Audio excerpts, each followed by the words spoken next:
வணக்கம் மக்களே, welcome to our channel the night watchman for nice years. So அடுத்து சண்டேவோட செகண்ட் மேட்ச் 7:30 நடக்க போகிற மேட்சோட ப்ரிவியூக்காக வந்திருக்கோம். ஸோ ஜெர்சியை பார்த்தோன்னே தெரிஞ்சிருக்கோம் உங்களுக்கு என்ன மேட்சை பற்றி, இல்லை யார் விளையாட போகிறா அப்படின்னு. RR Rajasthan Royals versus CSK Chennai Super Kings. So Rajasthan Royals again 2 losses, 2 match தோத்துட்டாங்க. அண்ட் சென்னை வந்து 2ல் 1 ஜெயிச்சிருப்பாங்க, செலுத்திருப்பாங்க. ஸோ ஒரு நல்ல கான்டெஸ்டாக இருக்கும் எக்ஸ்பெக்டாக ராஜஸ்தான் ராயல்ஸ். ஏன்னா இந்த டைமில் அவங்களுக்கு ஒரு ஃபர்ஸ்ட் வின் அண்ட் அந்த மேஜர் 2 பாயிண்ட்ஸ் வந்து பாயிண்ட்ஸ் டேபிள் அவங்களுக்கு தேவை in order to fight for the first 4 spot, அந்த குவாலிஃபைங் ஸ்பாட்டுக்கு ஃபைட் பண்ணலாம். அண்ட் ஆல்சோ சிஎஸ்கே மேலேயும் செம்ம கிரிட்டிசேஷன் இருக்கு. ஏகப்பட்ட கொஷின்ஸ் ஃப்ரம் ஃபேன்ஸ். எனக்குமே அகைன் ஆப்போசிட் சைட்லேருந்து வந்தால் okay, but even own fans கிட்டேயுமே, ஏன்னா ஹோம் கிரவுண்டில் அப்படிப்பட்ட ஒரு அடி லாஸ்ட் மேட்ச்சில்.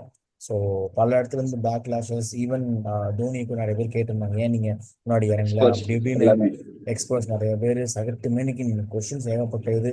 ஸோ இதுக்கு எல்லாமே வந்து நம்ம ஆளுங்க வந்து யாருமே பேச மாட்டாங்க. பெருசாக ப்ரெஸ் ரிப்போர்ட்டோ இல்லை கான்ஃபரன்ஸோ எதுவுமே தர மாட்டாங்க. பேட்டு பாலில் தான் பதில் இருக்கும். ஸோ சிஎஸ்கே எப்படி ரெஸ்பாண்ட் பண்ணுவாங்க அப்படிங்கிறது இந்த மேட்ச்ல இந்த ரிவ்யூவில் பார்ப்போம். ஸோ இன்னைக்கு நம்ம கூட ஜாயின் பண்ணியிருக்கிறது விஜய் கிருஷ் அண்ட் மேடி வழக்கம் போல.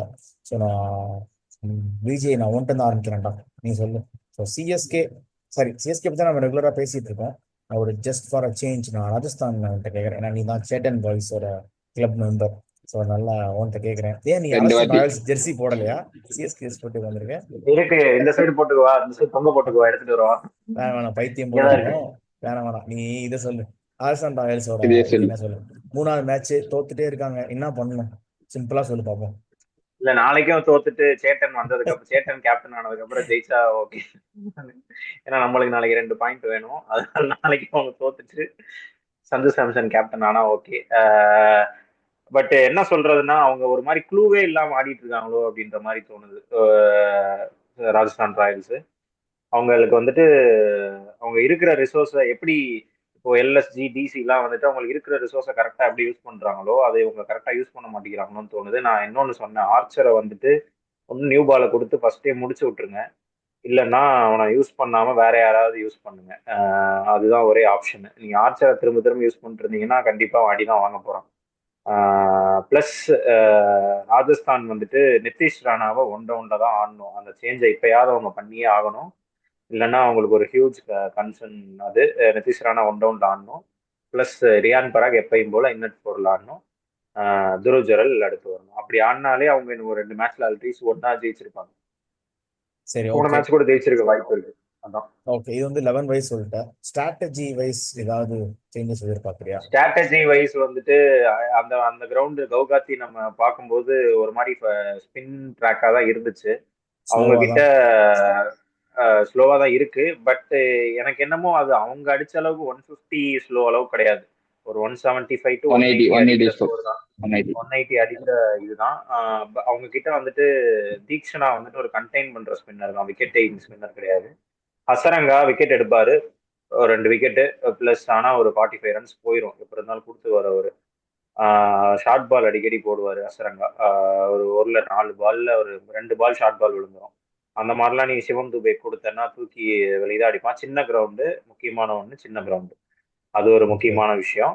எனக்கு என்னமோ கவுகாத்தில ஒருவேளை இன்னைக்கு வேற பிச்சு ஏதாவது கொஞ்சம் இந்த சிஎஸ்கேவோட பேட்டிங் ஃப்ரெஷ்ஷா கொடுப்பாங்களோ எனக்கு தோணுது. சிஎஸ்கேவோட மிடில் ஆர்டரை பார்த்துட்டு அந்த ரிஸ்க் எடுப்பாங்களோன்னு தோணுது. இன்னொன்னு, நீ சிஎஸ்கே இதெல்லாம் சொன்ன நிறைய பேக் கிளாஸஸ் அதெல்லாம் வந்துட்டு அதெல்லாம் அவங்க வந்துட்டு அதை எப்படி சொல்றது, இதா கூட மதிக்க மாட்டாங்க அப்படின்னு சொல்லிட்டு வழக்கம் போல வந்துட்டு எப்பயும் போல அவங்க எல்லாம் ஜாலியா வந்துட்டு, ஆல்ரெடி சீமா பிள்ளைங்க பேசியிருக்காரு, அதனால வந்துட்டு ஜாலியா ஆடிட்டு போயிட்டே இருப்பாங்க அவங்க. எனக்கு தெரிஞ்சு நாளைக்கு ஒரு ஒரு ஸ்டேட்மெண்ட் விக்டரி இருக்கும்னு எனக்கு தோணுது. பார்ப்போம். இல்ல, இவங்களை அடிச்சு ஸ்டேட்மெண்ட் விக்டரி பண்ண வேணாம், நான் கண்டினியூ பண்ணிக்கிறேன்.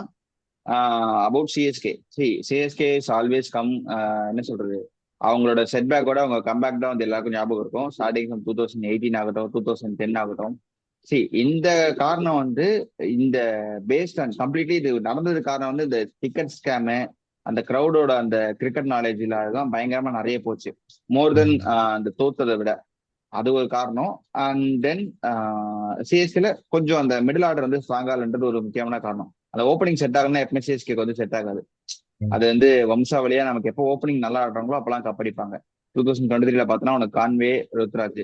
2021 பார்த்தா உனக்கு ஃபேஃப் டூ பிளேசிஸ் ருத்ராஜ். அதுக்கு முன்னாடி 2018 அம்பத்தி ராயுடு, வாட்சன். Stain Watson. இப்ப அதுக்கப்புறம் முரளி விஜய், ஹசி. ஸோ இந்த மாதிரி எப்பெல்லாம் ஓப்பனிங் காம்பினேஷன் உங்களுக்கு பயங்கரமா கிளிக் ஆகுதோ தே ப்ரூவ் தட். இப்போ இந்த இடத்துல ஓப்பனிங் காம்பினேஷன் செட் ஆகல. நான் முதல்ல சொன்ன மாதிரி தான், you go back to root. Conway and ரச்சினை ஓப்பன் பண்ணுங்க. இஃப் ரச்சின் இஸ் இஃப் அவங்க வந்து ருத்ராஜ் நம்பர் 3 தான் பாக்குறாங்க ஆஸ் அ கேப்டனாவும் சரி, அண்ட் கோயிங் ஃபார்வர்ட் அவங்க அந்த டீமை பேலன்ஸ் பண்றதுக்கும் தான். பிகாஸ் அவனோட டிசிஷன் தான் நம்பர் 3. ஆல்ரெடி போன வாட்டியே நம்பர் 3க்கு தான் நிறைய வாட்டி ட்ரை பண்ணான். மேபி அவனோட அந்த இந்தியன் டீமுக்கு புஷ்காகவும் இருக்கலாம். That's up to his records. அவனும் டீம் டிஸ்கஸ் பண்றது. But I want Conway at any cost. Because Conway வந்து உனக்கு அடிக்கிற மாதிரியே இருக்காது, பட் ஹில் பிளே. அவன் ஸ்ட்ரைக் ரேட்டை நம்ம பார்க்காம, நான் சொல்றது சேப்பக் மாதிரி கண்டிஷன்ஸ்ல, வான்கடே மாதிரி கண்டிஷன்ஸ்லயும் அவனால அடிக்க முடியும். போன வாட்டி ஞாபகம் இருக்கு, அந்த டிஆர்எஸ் வந்து இஷ்யூ இருந்துச்சு. ஸோ அந்த டைம்ல கூட பயங்கரமா ஆடிட்டு இருந்தான். அந்த மாதிரி வந்து பட்டுச்சுன்னா கான்வேக்கெல்லாம் பறந்துரும் பால். அவுட்ஃபீல்ட்லாம் ஃபாஸ்டா இருந்துச்சுன்னா. இல்ல any day Conway is way higher or better than these two guys, Hooda and Tripathi. ஏன்னா கான்வே வந்து அட்லீஸ்ட் அந்த 140 எங்க ஸ்ட்ரைக் ரேட் 250 வேணாம், அட்லீஸ்ட் 140 மேனேஜ் பண்ணி கொண்டு போவோம். ஒரு 20 பால் ஆடினா ஒரு 35 ரன், 20 பால் ஆனா 35 ரன், 38 ரன் அந்த மாதிரி ஆடிட்டு போயிடுவான். ஆனா இவங்க 2 பேரும் ஆடினா 12 பால் 4 ரன்னு, அப்புறம் 8 பால் 2 ரன்னு அப்படின்னு அவுட் ஆகுதுலாம் பார்த்தா வயிற்றுச்சலா இருக்கு. இது என்னடா இது, இப்படி எல்லாம் அவுட் ஆறீங்களா அப்படிங்கிற மாதிரி இருக்கு. ஆல்ரெடி அதுக்கு கதறியாச்சு. ஆமா, அந்த மாதிரி இருக்கு. சோ அதுதான் கான்வேயோட ரெண்டு காம்பினேஷனா சேஞ்ச் பண்றேன். சாம் கரனை தூக்கிட்டு அந்த ஒன் விஷயம் என்னன்னா, அவங்க சாம் கரன் கிட்ட பவுலிங் நிறைய எக்ஸ்பெக்ட் பண்ணாங்க போல இருக்கு. பட் பழைய சாம் கரன் கிடையாது. அதனாலதான் அவன் இங்கிலாந்து செட்டப்ல இருந்தே வெளியே வந்துட்டான். கம்ப்ளீட்டா வந்து ஒரு பேட்டிங் ஆல்ரவுண்டரா விளையாடிட்டு இருக்கான். அண்ட் பவுலிங் வந்து ஆல்மோஸ்ட் ஒரு ஸ்பின்னர் மாதிரி தான் போடுறான். கட்டர் ஆகட்டும் 130, 125 தான் போடுறான். எனக்கு தெரிஞ்சு 130 பார்க்கல நான் அதிகமா. ஸோ ஈஸியா ப்ரெடிக்ட் பண்ண முடியும் சாம் கரன் எப்படிதான் போட போறான். அவன் ஹைட்டுக்கும் பெரிய பவுன்சர்ஸ் வராது. என்ன பவுன்ஸ் போட்டாலும் அவங்களுக்கு இடுப்பு தான் வரும். அதனால டிம் டேவிட் போட்டு போடலாம். அதை ப்ரெடிக்ட் பண்ணனால சாம்சியோட பேட்டிங்காக நம்ம ஆடினோம்னா பெரிய கொஸ்டின் மார்க். அதுக்கு நான் கான்வேவே ஆடி போயிடுவேன். டாப் தி ஆர்டர் 30 ரன் அடிச்சிருவோம். உனக்கு பவுலிங் வேணும்னா ஆள் இருக்கு. அன்சுல் கம்போஸ் நீ கூட்டுவா. அன்சுல் கம்போஸ் பயங்கரமான பேஸ் பவுலர். நம்ம சேப்பா கோட்டு வெளியே போறோம்னா அந்த பவுன்சர்ஸ் எல்லாம் ரிப்ளேஸ் பண்றது அன்சுல் கம்போஸ் ரைட் பர்சன். நீங்க அன்சுல் கம்போஸ் கொண்டு வரலாம். இன்ஃபேக்ட் ஃபர்ஸ்ட் ரேட்டே அன்சுல் கம்போஸ் தான், வேற யாரும் கிடையாது. ஒரு எக்ஸ்ட்ராக்டரா போனோம்னா எனக்கு தெரியல, ராமகிருஷ்ணா கோஷ் நான் வந்து மத்திய பிரதேஷ் லீக்ல வந்து சில வீடியோஸ் பார்த்தேன். And Ruturaj also one of the part and மெஹரா. அவுட் ஆஃப் டாபிக்லாம் போக மாட்டாங்க. எதுக்கு தேவலாம் பேசிட்டு போக மாட்டாங்க. எதுக்கு அதான் போக மாட்டாங்க. நம்ம அளவுக்கு தெரியும், போக மாட்டாங்க. நம்ம தனியா வச்சுக்கலாம். இது வந்து அவுட் ஆஃப் டாபிக். அதனால இது ஒண்ணுதான் கான்வே நீ உள்ள கொண்டு வந்துட்டா இந்த காம்பினேஷன் செட் ஆயிடும். நாளைக்கு டாஸ் போட்டோன்னே we are unchanged அப்படின்னு நாளைக்கு வந்து ருத்ராஜ் சொல்லிட்டு ஜாலியா அவங்க ஆடிட்டு ஜெயிச்சுட்டு போறாங்க. நான் இன்னொன்னு சொல்றேன், கான்வே நான் ஆட மாட்டேன். சாம் கரனை தான் ஆடுவேன் நான். கான்வே நான் ஆட மாட்டேன். வேற லெவல் அவுட் ஆஃப் ஃபார்ம்ல இருக்கான் கான்வே. நான் ஆட மாட்டேன். நீங்க சாம் கரனை வந்துட்டு பேட்டிங்ன்றீங்க. அவன் பேட்டிங் ஆடுவான். அவன் கொஞ்சம் ஒரு 2 மேட்ச் கரெக்டா ஆடல. சாம் கரனை தான் நான் ஆடுவேன். அவன் என்ன கேட்டா அவனை டெப்த்ல யூஸ் பண்ணாம முன்னாடியே கொஞ்சம் போட்டு முடிச்சிடணும் சாம் கரன். அதுதான் அவங்க பண்றது. 2 ஓவர் சாம் கரன் எதிர்பார்க்கலாம். அதை ஃபர்ஸ்டே போட்டு சாம் கரன் வந்தான்னா ஒரு பவுலர் இடிக்குண்டாங்க ஷாட். ஆல்ரெடி 10 ரானா மட்டும்தான் போடுறான். கலில ஆகும்போது ஃப்ரண்ட்லயே 3 ஓவர் கொடுக்குறாங்க. ஏன்னா கொடுத்தாதான் ட்ரை பண்ண முடியும். நீ இன்னொரு பவுலர் ஃபாஸ்ட் பவுலர் வேணுமே. சாம் கரன் தான் இருக்கான். யாரும் உனக்கு மேல போக போக நார்த்ல போக போக உனக்கு பேஸ் கண்டிஷன்ஸ் பவுன்ஸ் வேணும்ல. சாம் கரனுக்கு பவுன்ஸே ஏறாது. அதான பிரச்சனை. அன்சுல் கம்போஸ் ஒரு ஃபாஸ்ட் பவுலர் வேணும். நீ சாம் கரனை வந்து நம்பி போக முடியாது ஒரு ஃபாஸ்ட் பவுலர்னு சொல்லிட்டு. ஆல்ரெடி ஸ்பின் ட்ரியோ போட்டு பொழக்குறாங்க. 100 அகமது வச்சு தான் விளையாடிட்டு இருக்கோம். அஸ்வின் பட் ஸ்டில் அவன் டெஃபென்சிவா போனா டீம் வந்து விக்கெட்லெஸ்ஸா போயிடும். ஆல்ரெடி ஜடேஜா டெஃபென்சிவ் தான். And also one more thing, இப்போ நீ இன்னொரு ஆப்ஷன் இருக்கு, தீபக் கூட வெளியே உட்கார வச்சுட்டு அன்சுல் கம்போஸ் உள்ள கொண்டு வராங்க. ஆனா அப்படி பண்ணீங்கன்னா ஒரு பேட்டர் ஷாட். அண்ட் ஆல்சோ சாம் கரன் வந்து அந்த ஒரு பேட்டர், ஒரு 2 ரவுண்ட் பேட்டர் அளவுக்கு பண்ணுவானா அப்படிங்கிறது தெரியல. அண்ட் ஆல்சோ பேட்டிங் ரொம்ப வீக்கா இருக்குமா. ஆல்ரெடி தீபக் ஹூடா அப்படி இருந்தே வீக்கா தான் தெரியுது. தீபக் ஹூடாவும் ஒரு பேட்டரும் போயிட்டான்னா, Sam Curran 2 down, Dube 3 down. Dube out ஆயிட்டான்னா அவ்வளவுதான். அடுத்து உனக்கு யாரா கிணற காணோம் தேடுற மாதிரி பின்னாடி பார்த்தா ஒரு பேர் இருக்க மாட்டான். அந்த மாதிரி யாருமே ஒரு மிகப்பெரிய ஒயிட் ஸ்பேஸ் இருக்கிற மாதிரி இருக்கு. பழைய ராஜஸ்தான் மாதிரி ஆயிடும், அஸ்வினை முன்னாடி கொண்டு வந்து ஆடுற மாதிரி ஆயிடும். அண்ட் ஆல்சோ உனக்கு என்னன்னா அன்ஷுல் கம்போஸ் வந்து எனக்கு அவுட் அண்ட் அவுட் ஒரு பவுலரே ஆடலாங்கிறேன். சும்மா சாம் கரன் வந்து ஒரு பேட்டிங் பண்ணுவான், ஒரு 2 ஓவர் தள்ளலாம், பேட்டிங் பண்ணுவான். அப்படி ஆடுறதுக்கு ஒரு proper batter Conway any day Conway's better than Sam Curran. கிறிஸ் ஃபார்ம் இருக்கானோ இல்லையோ எப்படியா அடிச்சிடும். 30 அடிப்பான். நமக்கு அதுதான் தேவை. இந்த டீம் டிராப் நல்லா நல்லா இருக்கும். கடத்தி கொண்டு போகணும். ஆமா, ஒரு 50 ஃபார் 1 வைக்கணும் பவர் பிளேல. 10 ஓவர் முடியும் போது 85 ஃபார் 2 வைக்கணும். அவன் அதுல எனக்கு இருந்து வச்சு தெரிஞ்சு ஒரே கான்வே நிமிஷம் ஃபினிஷ் பண்ணிடுறேன். 85 ஃபார் 2 வைக்கணும். அதுக்கப்புறம் நீ தூபேக்கோ தோனிக்கோ ஜடேஜா வந்து அவங்க ஆடி கொடுத்துட்டு போவாங்க. நீ 30 ஃபார் 3 இன்னும் கொடுத்துட்டு போனீங்கன்னா இதுதான் லாஸ்ட் மேட்ச் நம்ம பார்த்ததுதான் ஆகும். அதுதான் எனக்கு அந்த பர்டிகுலர் ரோல் ஆடுறதுக்கு அந்த ஒரு ஸ்பெசிபிக் பவுலர் அன்ஷுல் கம்போஸ், அந்த பேட்டிங் ஆடுறதுக்கு கான்வே அப்படின்னு அந்த டெசிக்னேட்டட் பிளேயர் இருக்கிறது பெட்டர். ஏன்னா ஆல்ரெடி நம்ம கிட்ட 3 ஆல்ரவுண்டர்ஸ் இருக்காங்க, ரச்சின் ரவீந்திரா, ஜடேஜா அண்ட் அஸ்வின். இதுக்கு மேல திரும்ப திரும்ப ஆல்ரவுண்டர்னு எடுக்கிறது என்ன பொறுத்த வரைக்கும் it's not a wise decision. Over ரச்சினோட பவுலிங்கை கொஞ்சம் யூஸ் பண்ணலாம் மேபி தேவைப்பட்டா. ஏன்னா இன்கேஸ் ஏதாவது ஒரு கண்டிஷன்ல வந்து அவங்க ஃபாஸ்ட் பவுலர் தான் போய் ஆகணும்னா அவங்க கை வைக்கிறது அஸ்வினால தான் இருக்கும். Probably they won't. But if they thinking 3 spinner எனக்கு வேண்டாம், அதுக்கு நான் பேக்கப் ரச்சினை போட்டுக்கிறேன்னு சொல்லி லிவிங் ஸ்பின்னர் யூஸ் பண்ற மாதிரி ரச்சினுக்கு போயும் அப்படியும் ஒரு ஆப்ஷன் இருக்கு. But they won't chop and changes for 1 match victory, 1 match losses. So வெல்சி ஐம் திங்கிங் கான்வே உள்ள கொண்டு வரணும்னா இந்த 2 காம்பினேஷன் தான் கொண்டு வரணும். நான் ஒரு ஃபாரின் பேட்டர் வெளியே போடுறதுனால இந்த 2 சேஞ்சஸ் மட்டும் தான் இருக்கும். 4 சேஞ்சஸ் சிம்பிள். கான்வே வந்துட்டு 50 அடிச்சு கிட்டத்தட்ட 1 வருஷத்துக்கு மேல ஆச்சு. அவன் எந்த லீக்ல எல்லா லீக்லயும் ஆடிட்டு இருக்கான். ஒரு லீக்ல கூட கரெக்டா இல்ல. இதே சூப்பர் கிங்ஸ் பிரான்சைஸிக்கு தான் 2 எம்எல்சில ஆடுறான்னு இல்ல. நினைக்கிறேன். இப்போ அது என்சிக்கு அடிச்சானடா. இப்ப நியூசிலாந்து கூட நல்லா தான் ஆடினான். சாம்பியன்ஸ் லீக் முன்னாடி ஓடி எல்லாம் பாகிஸ்தான் கூட ஓடி வந்துச்சு. நியூசிலாந்து டீம்லயே இல்ல, அவனை உட்கார வச்சிட்டாங்க. Champions League New Zealand team Champions டிராஃபில ஆடவே இல்ல. வந்து லேத்தம் அண்ட் ரச்சிந்திரா அடிச்சதுனால ஒரு வழி இல்ல. 2 பேரும் 100 போட்டாங்க. யார உட்கார வைப்பாங்க? அதனாலதான் அவனை வெளியே உட்கார வச்சாங்க. இன்னொன்னு என்னன்னா சிஎஸ்கே வந்துட்டு அவங்களுக்கு அல்வி மார்க்கல் மாதிரி பிளேயர்ஸ், சாம் கரன் மாதிரி பிளேயர்ஸ் தான் அவங்களுக்கு பிடிக்கும். அதுக்கு தான் அவங்க போவாங்க. கிறிஸ் மாரிஸையே உள்ள ஆட வைப்பாங்க. கிறிஸ் மாரிஸ், டுவைன் பிட்டோரியஸ், அவன ஒரு பேட்டிங் அண்ட் பவுலிங் ஆப்ஷனா தான் அவங்க பார்ப்பாங்க. அதனால வந்துட்டு அத வச்சே ஜெயிச்சு காட்டுவாங்க. they are not same டா. சாம் கரனுக்கு பவுன்ஸ் வராதுடா. சரி ஓகே பா. இத வச்சே ஜெயிச்சு காட்டுவாங்க. துஷார் தேஷ்பாண்டே, ஷர்துல் தாக்கரை வச்சு கப் அடிச்ச டீம் தான். அதனால இத வச்சே ஜெயிச்சு காட்ட முடியும். சோ நான் பெருசா சேஞ்சஸ் பண்ண மாட்டேன். ஒரு மேட்ச் தோத்ததுக்காக எங்களோட 17 வருஷம் ஒரு பேட்டர்னை எதுக்கு மாத்தணும்னு அவங்க பாப்பாங்க. அதுதான் எனக்கு நீ சொல்றதெல்லாம் ஓகே. சேஞ்ச் பண்ணிருக்காங்க. ஃபாரின் காம்பினேஷன்ல சேஞ்ச் பண்ணிருக்காங்க. ஒரே நிமிஷம். நான் சொல்றது ஓகே தான்டா. சாம் கரன் வந்து எனக்கு பவுலிங்ல அந்த அளவுக்கு மெனசிங்கா இல்ல. ஒரு ஓவர் 2 ஓவர் போட்டாலும், ஒரு 3 ஓவர் 33 32 போட்டாலும் ஓகே தான் எனக்கு. ஏன்னா அவன் வந்து பேட்டிங் ஆடுறான். பட் பேட்டிங்ல அடிக்கணும். ஒரு 15 பால் ஆடி ஒரு 38 இல்ல 20 பால் ஆடினா ஒரு 42 40 அந்த மாதிரி தான் அடிக்கணும். நீ பேட்டிங்கும் அடிக்கல, 2 டவுன் வந்து பவுலிங்கும் ஒன்னும் பண்ணலன்னா அப்புறம் டீமே நிக்குது. அந்த மாதிரி இருக்கு. அவன் இந்த ஒரு எனக்கு தெரிஞ்சு இங்கதான் அவன் ஆடல நினைக்கிறேன். இந்த 2 மேட்ச் அவன் ஆடல. இதுக்கு முன்னாடி அவன் வரும்போது நல்ல செம ஃபார்ம்ல வந்தான். IL T20ல வந்துட்டு சூப்பரா ஆடிட்டு வந்தான். நல்ல பேட்டிங் விக்கெட்ல மேபி சாம் கரனுக்கு படுமோ என்னமோ. பட் பேட்டிங் விக்கெட்ல படலாம்னு எனக்கு ஒரு ஏன்னா நேற்று ஃபிளமிங்கும் சொல்லியிருக்காரு. என்ன சொல்லியிருக்காருன்னா சேப்பாக் வந்துட்டு எங்களுக்கு பேக் ஃபயர் தான் ஆகுது 2 வருஷமா. சேப்பாக்ல வந்துட்டு எங்களுக்கு ஃபேவரபிளா இல்ல கிரவுண்ட். 2 வருஷமா நாங்க தோத்துட்டு தான் இருக்கோம் நிறைய மேட்சஸ் அப்படின்னு பேசியிருக்காரு. அதனால வந்துட்டு பேட்டிங் ஃப்ரெண்ட்லி கண்டிஷன்ஸ்ல போய் சாம் கரன் அடிப்பான்னு தோணுது எனக்கு. நான் அப்படி ஒரு வேலை சேஞ்ச் பண்ணா அப்படி ஒரு வேலை சேஞ்ச் பண்ணா ஒன்லி சேஞ்ச் தீபக் ஹூடாக்கு பதிலா விஜய் சங்கர். வேற எந்த சேஞ்ச் பண்ண மாட்டாங்க. சரி ஓகே, நிறைய பேசிட்டோம் டீம் 11 பத்தி. ராஜஸ்தான் பத்தி பேசுவேன்.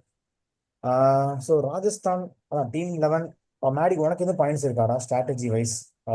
ராஜஸ்தான் வந்து என்னன்னா ஒரு இப்ப அண்டர்டாக தான் வருவாங்க. இப்ப சிஎஸ்கேவும் வந்து ஒரு நாள் டிராவல் தான். They don't know the conditions and they don't know whether dew is fair or not.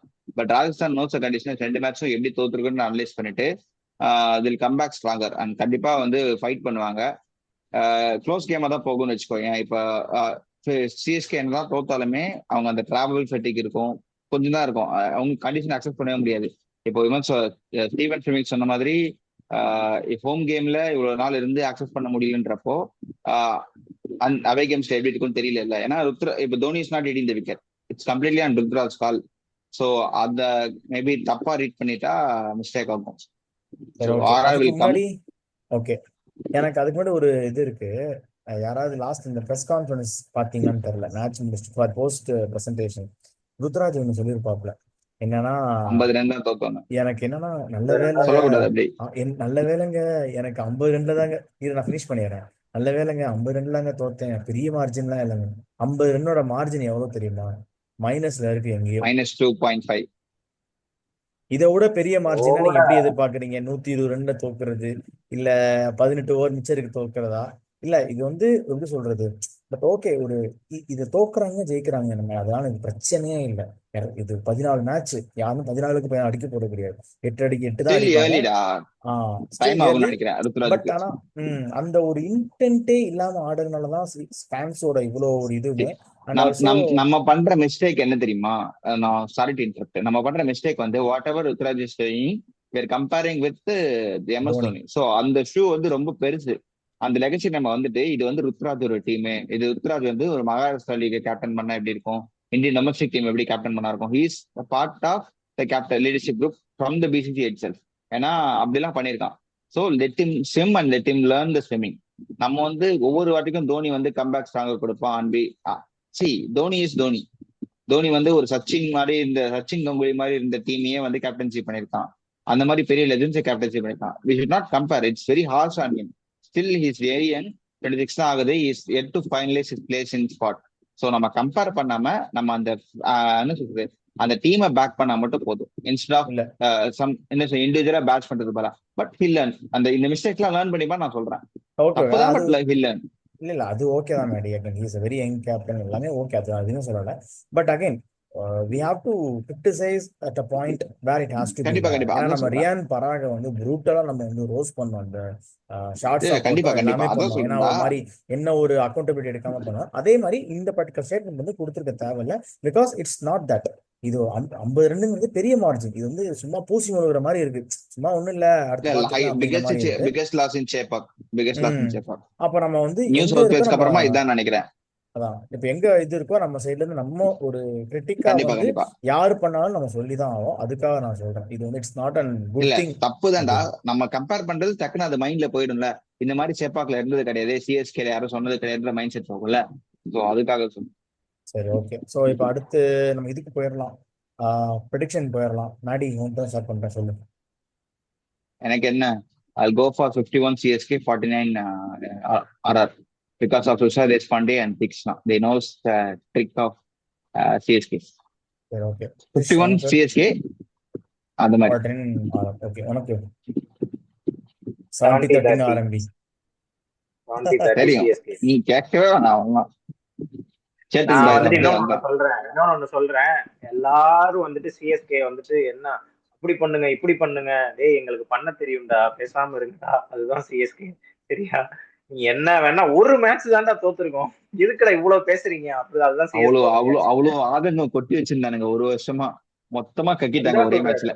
வேணவே வேணாம், அது வந்துட்டு ஒரு மேட்ச் தான் தோத்துருக்காங்க. அதனால வந்துட்டு அவங்களுக்கு தெரியும் எப்படி கம்பேக் கொடுக்குறதுன்னு. இதை விட கேவலமான சிச்சுவேஷன் வந்து எல்லாம் கம்பேக் கொடுத்துருக்காங்க. சோ வந்துட்டு நீங்க கேப்டன் சொல்லுவீங்க, நான் டீம் மேனேஜ்மெண்டே சொல்றேன். தே நோஸ், அவங்களுக்கு என்ன பண்றதுன்னு தெரியும் டீம் மேனேஜ்மெண்ட்டுக்கு, பிளேயர்ஸ் எப்படி கொண்டு போறது எல்லாம். அதனால 70-30 சிஎஸ்கே. எனக்கு இன்னொரு ஒரே ஒரு ஆசை இருக்கு. நாளைக்கு தோனி கீப்பிங் பண்ணிட்டு இருக்கும்போது, ரியான் பராக் பேட்டிங் பண்ணிட்டு இருக்கும்போது ஒரு ஃபேன் ஓடி வந்து ரியான் பராக் காலில் விழுகணும். வாய்ப்பு இருக்கு, சத்தியமா வாய்ப்பு இருக்கு. உண்மையிலே யாராவது தள்ளுங்க, பராக நான் பார்க்கணும், Dhoni I joke to you அப்படின்னு பார்க்கணும். இப்ப ரீசெண்டா இந்த பஸ் வந்தது காரணம் வந்து world biggest franchise, world biggest fan base இருக்காங்களா, அவங்களாவதான் இருக்கும். பட் ஓகே, அவங்க காட்டுல மழை இல்ல, அவங்க காட்டுல மழை, அதனால கொஞ்சம் பேசுறாங்க. அவங்க ஆள் சொன்னதான், if you are trolling it you will get back. அதுதான், அது வந்து அவங்களுக்கு அது கெட் பேக் இல்லாம செட் பேக் இல்லாம இருந்ததுன்னா ஓகே, பாப்போம். எண்ட் ஆஃப் தி சீசன்ல பேசலாம். எண்ட் ஆஃப் தி சீசன்ல ஒரு மொத்த பேசலாம் வீடியோ பேசலாம். போடுவோம்ல. இல்ல இன்னும் மாப்பிள்ள 2 மேட்ச் தான், நான் 7-8 மேட்ச் தான் போயிருக்கு. இன்னும் எக்கச்சக்க மேட்ச் இருக்கு. மே 2 மாசம் இருக்கு. 26 வரைக்கும் நம்ம காட்டுல மழை, நம்மளோட இது போயிட்டு தான் இருக்கும். கமெண்ட்ஸ்ல பேசுறவங்க பேசிட்டு தான் இருப்பாங்க. எல்லாத்துக்கும் நம்ம ஒவ்வொருத்தரும் போய் நம்ம பதில் சொல்ல தேவையில்லை. நம்மளோட இதுல வந்து நம்மளோட மனசாட்சிக்கு நம்ம என்ன பேசுறோமோ அதுக்கு எல்லாமே கால் பண்ணி தான் பேசுவோம். ஸோ அது ஓகே, அதெல்லாம் நம்ம மைண்ட் நம்ம பண்ண ஓப்பனா ஒத்துக்கிட்டோம் நம்ம சிஎஸ்கே ஃபேன்ஸ் சொல்லிட்டு. அவ்வளவுதான். அதை அக்ரி பண்ணிட்டு தான் நம்ம சேனலே ஆரம்பிச்சோம். நம்ம சிஎஸ்கே நான் ட்ரெஸ் போட்டு இந்தியா தான் ஃபேனா வந்தோம். நான் இந்தியாவுக்கு தாங்க சப்போர்ட் பண்ணுவேன். நான் ஆஸ்திரேலியா வேணா ஆஸ்திரேலியா சப்போர்ட் பண்ணுவேன். நான் சிஎஸ்கே வேணா நான் சிஎஸ்கே தான் சப்போர்ட் பண்ணுவேன். அப்புறம் but still we are criticizing whatever that they're doing. அதுதான் சொல்றேன். ஃபேனா நம்ம நான் ஒன்னே ஒன்று மட்டும் சொல்லிக்கிறேன். நீங்க வந்துட்டு கீழே வந்துட்டு கமெண்ட்ஸ்ல ட்ரோல் பண்ணுங்க. நானும் ட்ரோல் பண்ணுவேன், கோலியை ட்ரோல் பண்ணுவேன். நீங்க திரும்பி தோனியை ட்ரோல் பண்ணுங்க. கெட்ட வார்த்தை பேசாம ட்ரோல் பண்ணுங்க. அபியூசிவ் வேர்ட்ஸ் யூஸ் பண்ணாதீங்க. ஏன்னா நாங்க எதுலயும் யூஸ் பண்றது இல்லை யாரையுமே. எனக்கு என்ன கெட்ட வார்த்தை தெரியாதுன்னு நினைக்கிறீங்களா? எனக்கு டிக்ஷனரியில இருக்க எல்லா கெட்ட வார்த்தை தெரியும். அதனால இருக்கு. அதுதான் பப்ளிக் ஃபோரம்ல கொஞ்சம் பார்த்து பேசணும். அவ்வளவுதான். அண்ட் ஆல்சோ ஓகே, ஆமா, அந்த மாதிரி கமெண்ட்ஸ் நாங்க வந்து இக்னோர் பண்ணிடுறோம். பெருசா ரிமூவ் எல்லாம் கூட பண்றது இல்லை. ஓகே, பேசணும்னா பேசிட்டு போங்க அப்படின்ட்டு. So okay. அண்ட் அதான் நிறைய மேட்சஸ் இருக்கு ஃபர்தரா. ஸோ ஆப்வியஸா நல்லா இதா இருக்கும். அண்ட் அது எனக்கு என்னன்னா அந்த கமெண்ட்ஸ்லயே உன்னோட ப்ரெடிக்ஷன் சொல்லு. சொல்றேன். அதுக்கு முன்னாடி ஒரே ஒரு ஓகே, நான் ப்ரெடிக்ஷன் ஃபர்ஸ்ட் சொல்லிடுறேன். என்னோட ப்ரெடிக்ஷன் வந்து சிஎஸ்கே. ஏன் சொல்றேன்னா again CSK my favourite team. அதெல்லாம் தாண்டி ஆர்ஆர் வந்து அகைன் 2 மேட்ச் தோத்துருக்காங்க. அண்ட் சஞ்சு யசஸ்வி இவங்க 2 பேரை தூக்கிட்டா கேம் நம்ம கையில் அப்படிங்கிறது என்னோட பிலீஃப். ஸோ அவங்க 2 பேரை மட்டும் கலியில் வச்சு தூக்கிட்டோம்னா நம்ம கிட்ட கேம் நம்ம கிட்ட இருக்கும். ஸோ அந்த ஒரு காரணத்தினால மட்டும் சிஎஸ்கே 55-45 வந்து ஆர்ஆர், அவ்வளோதான். மற்றபடி வேற டீமா இருந்தா might be my probability will change. But ஆர்ஆருங்கிற டீம்னால மட்டும் நான் 55-45 சொல்றேன். இது என்னோட பர்சனல் இது. அகைன் ப்ரெடிக்ஷனுங்கிறது வந்து ஃபேவரிசம்லாம் இல்லாம அகைன் ஆன் பேப்பர் கம்பேர் பண்ணி தான் இருக்கும். கரண்ட் ஃபார்ம் அண்ட் டீம் ஸ்குவாடை பொறுத்து, அதை பொறுத்து 55-45. அண்ட் ஆல்சோ நான் ஒரு பாயிண்ட் என்ன சொன்னேன்னா, நம்மளோட சப்ஸ்கிரைபர்லேயே ஒருத்தர் போட்டிருந்தாரு சூப்பரா. எல்லாருமே போட்டிருந்தாங்க நீங்க வந்து சிஎஸ்கே சொம்பு தூக்குறீங்க, சிஎஸ்கே சொம்பு ஒரு 4 கமெண்ட் திரும்ப ஏன்னா அதை பார்த்தா அதே மாதிரி இருக்கணும்ட்டு.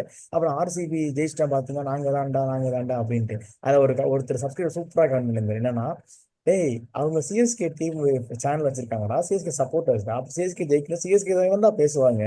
தமிழ் சேனல்ல வந்துட்டு சிஎஸ்கே ஃபேவரட்ஸ் சொல்லிட்டாங்க. அவங்கள போயிட்டு அப்புறம் ஆர்சிபிக்கு பேச நீங்க சொல்றது எப்படி தெரியுமா இருக்கு?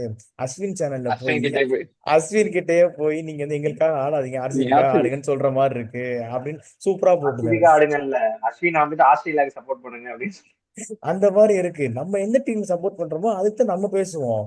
இப்போ இது வந்து இந்தியான்னு பார்த்தா கரெக்டுமா, எல்லாம் கரெக்டும்பாங்க. அதே இது ஒரு பிரான்ச்சைசின்னு பார்த்தா நீ சொல்றது தப்பு, நீ எப்படி இப்படி சொல்லலாம்? அதுக்கு ஏன்டா எனக்கு பிடிச்ச டீம் விட்டுட்டு 8th டீம் தான் அவன் தான் பெருசு நான் பேசுவேனா?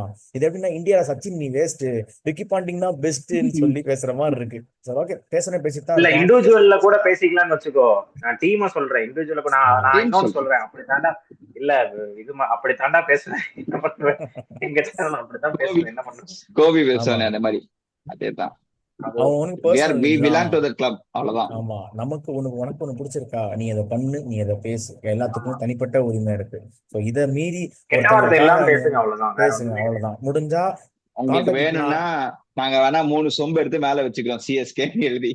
எழுதியே அப்படிதான்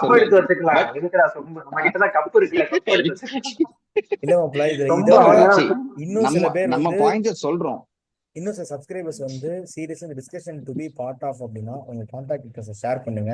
மெயில் ஐடி இருக்கு, அதுல கூட ஷேர் பண்ணுங்க. டெஃபினெட்லி நம்மளோட அடுத்த இதுல வந்து கொஞ்சம் வித்தியாசமா ஃபேன்ஸே ஜாயின் பண்ணலாம். பட் அவங்க என்ன வேணா பேசலாம், அது ஒரே ஒரு கண்டிஷன் தான், கெட்ட வார்த்தை எல்லாம் பேசணும், அவ்வளவுதான்.